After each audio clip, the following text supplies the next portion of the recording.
எப்படி அப்பாவுக்கும் சாருக்கும் சப்போர்ட் பண்ணி நெக்ஸ்ட் கட்டத்துக்கு கொண்டு போகிறீங்களோ, லைக் கன்ஸ்ட்ரக்டிவ் கிரிட்டிசிசம் பண்ணீங்களோ, அதே மாதிரி எங்களுக்குமே ஒரு அன்பாவோட சொன்னீங்கன்னா நாங்கள் ஒர்க் பண்ணுறதுக்கு நல்லா ரெடியாக இருக்கிறோம். ஸோ ஹார்ட் ஒர்க் போடுறதுக்கு நாங்கள் ரெடி. சப்போர்ட் மட்டும் பண்ணுங்கள், கலக்குவோம். தேங்க்யூ.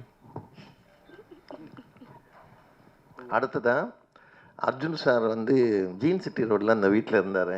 நான் இப்போ படங்கள் நியூஸ் கொடுக்க போகும்போது போவேன். ஒரு நாள் காலையில் டிஃபன் சாப்பிட்டுட்டு இருந்தார் டைனிங் டேபிளில். ஏன் உயரத்துக்கு ஒரு நாய், அவர் நிறைய நாய் வளர்த்துட்ருப்பார். அது என்ன ட்ரைனிங் பண்ணாரோ தெரியல. போன உடனே ஏதோ ஒரு வார்த்தை சொன்னார், கரெக்டாக இங்கே வந்துச்சு, ஸ்டாப் பண்ணிட்டார். இப்படி நிற்கிது என்கிட்ட அந்த நாய், கழுத்தை பிடிக்க போகுது. எனக்காக அவர் ரொம்ப கூலாக டிஃபன் சாப்பிட்டுக்கிட்டு, சரி அப்படியே நில்லு அப்படின்ட்டாரு. ரொம்ப நேரமாக அப்படியாச்சு, வேர்த்து ஊற்றி அப்புறம் கோவன்னு அது இறங்கி போச்சு. அதுக்கப்புறத்துலேருந்து ஸோ அந்த அளவுக்கு ஜாலியாக இருப்பார் எல்லாரும் கூடயும். அதை சொல்ல வந்தேன் நான். அடுத்ததாக அவங்க டாக்டர் ஐஸ்வர்யா அர்ஜுன் அவர்களை பேச அழைக்கிறோம். எல்லாருக்கும் வணக்கம். இன்றைக்கி வந்து அப்பா சொன்ன மாதிரி ரொம்ப புதுசாக இருக்குது to see you on this joyous occasion. So நீங்கள் எல்லோரும் என்னை வந்து சின்ன வயசுலேருந்து பார்த்துருக்கீங்க. ஸோ டெஃபினெட்லி எல்லோரும் எனக்கு ஃபேமிலி மாதிரி தான். அண்ட் இன்றைக்கி ஒரு ஸ்பெஷல் ஒகேஷன். ஸோ ரொம்ப சந்தோஷமாக இருக்குது உங்கள் கூட ஷேர் பண்ணுறது. அண்ட் நீங்கள் வந்து என்னை எல்லா ஒரு ஸ்டேஜில் பார்த்துருக்கீங்க. Right from when I was a child, school போகும்போது, காலேஜ் போகும்போது எல்லாமே உங்களுக்கு தெரியும். ஸோ இந்த ஸ்டேஜ் வந்து இட்ஸ் வெரி டிஃப்ரெண்ட், எனக்கே ரொம்ப புதுசு. ஸோ உங்கள் சப்போர்ட், உங்கள் பிளெஸ்ஸிங்ஸ் கண்டிப்பாக எங்கள் 2 பேர் மேலே தேவை. Just like how you supported அப்பா அண்ட் ராமையா சார். ஸோ மாமனா ஆமாம். ஸோ உங்கள் பிளெஸ்ஸிங்ஸ் எப்போவுமே இருக்கணும். அண்ட் எனக்கு வந்து எங்கள் வீட்டில் அப்பா அம்மா ரொம்ப ஃப்ரீடம் கொடுத்து, ரொம்ப அந்த எவ்ரி ஆஸ்பெக்டில் வந்து எனக்கு ஃப்ரீடம் கொடுத்துருக்காங்க. டு எக்ஸ்ப்ரெஸ் மை வியூஸாக இருக்கட்டும், தாட்ஸாக இருக்கட்டும், என்னோட ஒப்பீனியன்ஸ் எல்லாத்துக்கும் ஸ்பேஸ் கொடுத்துருக்காங்க. அண்ட் எனக்கு வந்து அப்படியே இன்னொரு ஃபேமிலி கிடச்சிருக்கு. அண்ட் உமா வந்து he is my best friend. And எல்லா விஷயத்துலேயும் he is extremely supportive. So I am very very lucky. And இன்றைக்கி வந்து உங்கள் எல்லாரையும் மீட் பண்ணது ரொம்ப சந்தோஷமாக இருக்குது. உங்கள் பிளெஸ்ஸிங்ஸ் டெஃபினெட்லி தேவை. Thank you so much. நிறைய தடவை நான் இங்கே உங்களெல்லாம் ஒரு ஆர்டிஸ்டாக, பலமுறை இயக்குனராகவும் தயாரிப்பாளராகவும் நான் சந்திச்சிருக்கேன். இன்றைக்கி ரொம்ப புதுசாக இருக்குது. ஒரு பொண்ணை கட்டி கொடுத்ததுக்கப்புறம் அப்பனா அண்ட் மாமனா உங்கள் முன்னாடி நிற்கிறேன். ஸோ ரொம்ப டிஃப்ரெண்ட்டாக இருக்குது எனக்கு. நம்ம முரளி சொன்ன மாதிரி நன்றி படம் ராம்நாதன் சார் என்னை இன்ட்ரடியூஸ் பண்ணார். அது இப்போ கிட்டத்தட்ட இல்லை 40 இயர்ஸ் தான். 1984, 40 வருஷம் ஆச்சு. ஸோ என்னுடைய சினிமா கரியரில் நிறைய பெரிய கிராஃப் மேலே போய் கீழே வந்து ரொம்ப பாதாளத்துக்கு போய் திருப்பி ஒரு லெவலுக்கு வந்துட்டு அதுக்கப்புறம் அப்படியே ஸ்டடியாக போயிட்டுருக்கு, வெற்றிகரமாக போயிட்டுருக்கு. ஸோ இந்த வெற்றிக்கு என்னை பொறுத்த வரைக்கும் தமிழ்நாட்டு மக்கள், என்னுடைய குடும்பம் எந்த அளவுக்கு இம்பார்ட்டண்ட்டோ அதே அளவுக்கு நம்ம பத்திரிகை நண்பர்கள், இந்த மீடியா. இது வந்து நான் ரொம்ப ஆத்மார்த்தமாக சொல்கிறேன், உண்மையாக சொல்கிறேன். நான் எப்பவும் சொல்கிறது உண்டு, ஒரு ஆர்டிஸ்ட்டுக்கும் இல்லைன்னா ஒரு டெக்னீஷியன்ஸுக்கும் அப்புறம் மக்களுக்கு நடுவே சென்டரில் ஒரு கெட்டாலிட்டிக் ஏஜென்ட்டுன்னு நம்ம என்ன சொல்கிறோமோ அதுதான் மீடியா அப்படிங்கிறது தான் எப்போது நம்புகிறேன். ஸோ சங்கீத் முடிஞ்சது, அதுக்கப்புறம் கல்யாணம் முடிஞ்சது, ரிசப்ஷன் முடிஞ்சது. நம்ம 2 குடும்பங்களும் ரொம்ப சந்தோஷமாக இருக்கிறோம். இந்த சந்தோஷத்தை உங்கள் கூட ஷேர் பண்ணும் அப்படிங்கிறது தான் இன்றைக்கி நம்மளாம் மீட் பண்ணுறோம். அப்புறம் தம்பி ராமையா அவர்கள் 2 பேரும் சேர்ந்து பல படங்களில் நடிச்சிருக்கோம். ஆனால் என்றைக்கும் வந்து அவர் வந்து எனக்கு சம்மந்தி ஆவார்னு நான் அவருக்கு தெரியாது, எனக்கு தெரியாது. But it was a very very pleasant surprise for me. It's a fantastic family. ரொம்ப ஒரு பண்பாடு உள்ள ஒரு ஃபேமிலி. என்ன பேசினாலும் அதில் வந்து ரொம்ப அதில் ஒரு இது வெயிட் இருக்கும். அந்த மாதிரி அவங்களுடைய மனைவியார் கூட சாந்தியம்மா, அவங்கள அவ்வளோ ஸ்வீட் ஃபேமிலி. ஸோ இப்படிப்பட்ட ஃபேமிலிக்கு என்னுடைய பொண்ணு ஒரு மருமகளாக போகிறதுங்கிறது எனக்கே ரொம்ப பெருமையாக இருக்குது. So thank you sir.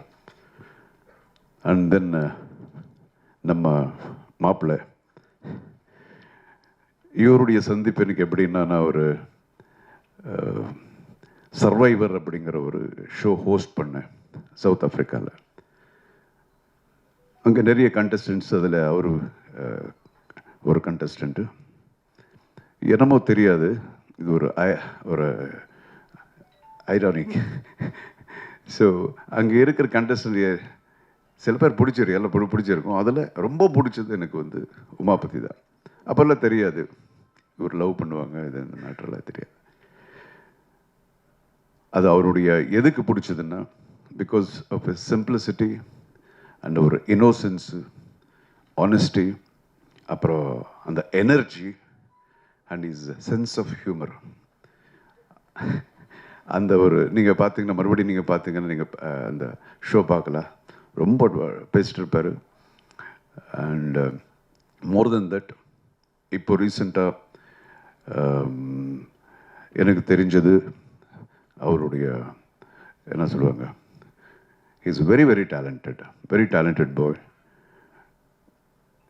ஒரு மிகப்பெரிய ஒரு ஆக்ஷன் ஹீரோ ஆகக்கூடிய எல்லா தகுதிகளையும் இருக்கக்கூடிய ஒரு actor. And is basically is directing a film now. But ரொம்ப கூடிய சீக்கிரத்தில் நீங்கள் பார்க்க போகிறீங்க, ஒரு பெரிய ஆக்ஷன் ஹீரோவை பார்க்க போகிறீங்க நீங்கள். அதுக்குண்டான எல்லா தகுதிகளும் இருக்குது. You can do acrobatics, dance, extraordinary dancer, இதெல்லாம். இது என்னுடைய மருமகன் அப்படிங்கிற இதில் நான் சொல்லலை, அது நான் தான் இப்போவே பார்க்குறேன். So I welcome him as my son-in-law to my family. And again, I should talk about my daughter. நான் எப்போவும் I'm very very proud of my daughter.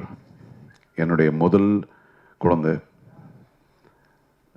பிறந்ததுக்கப்புறம் எங்களுக்கு எவ்வளோ இருந்தோ அதை விட ரொம்ப ஒரு சந்தோஷங்கள், லாஃப்டர், இது வரைக்கும் எல்லாம் வந்து ஒரு பாசிட்டிவிட்டி தான் கொடுத்துருக்கு என்னுடைய டாக்டர்.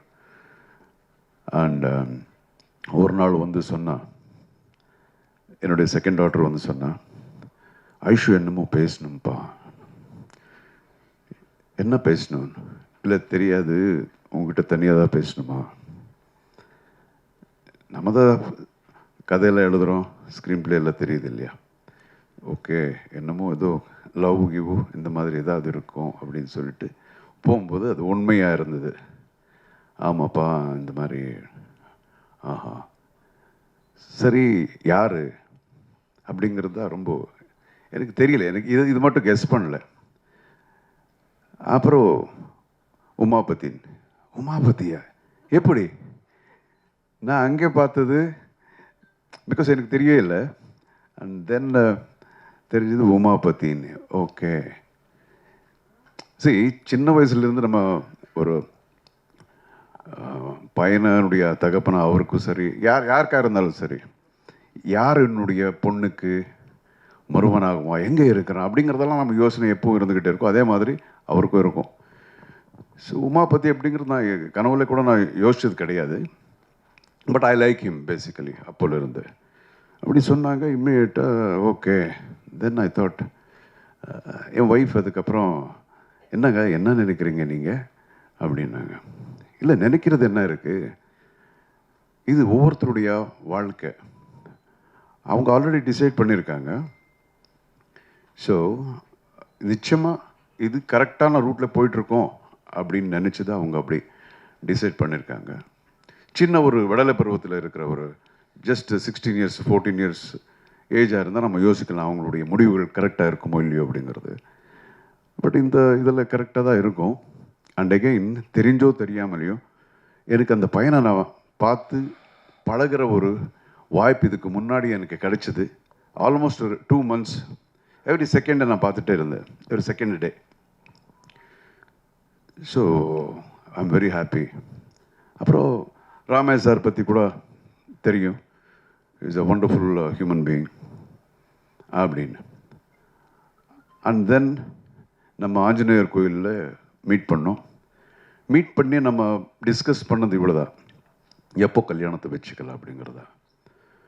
ஸோ இந்த அளவுக்கு everything went on very very smoothly. அதுலேயும் நிறைய ஒரு சின்ன சின்ன மிராக்கல்ஸ் மாதிரி எல்லாம் நடந்தது. And then we decided and today you can see them. எனக்கு இது இவர் சொல்லிட்டு இருந்தார், ஐஷு பார்க்கும்போது இவ்வளோ தான் இருந்ததுன்னு. எனக்கு இப்போ கூட அப்படி தான் இருக்குது. இப்போதான் கொஞ்ச நாளுக்கு முன்னாடியே என் மடியில் இப்படி உக்காந்துட்டு ஒரு கம்ப்யூட்டரில் பார்த்து கேட்ட ஞாபகம் அப்படியே இருக்குது. அப்பா இது என்ன இது அப்படின்னு. தென் நான் சொல்லுவேன், இதை வந்து இது ஏ வரும், ஏபிசி இப்படி டப் பண்ண பனங்க வருதுன்னு. ஸோ இது சொல்லி இப்போ தான் நடந்த மாதிரி இருக்குது. Today she sitting with the man she loves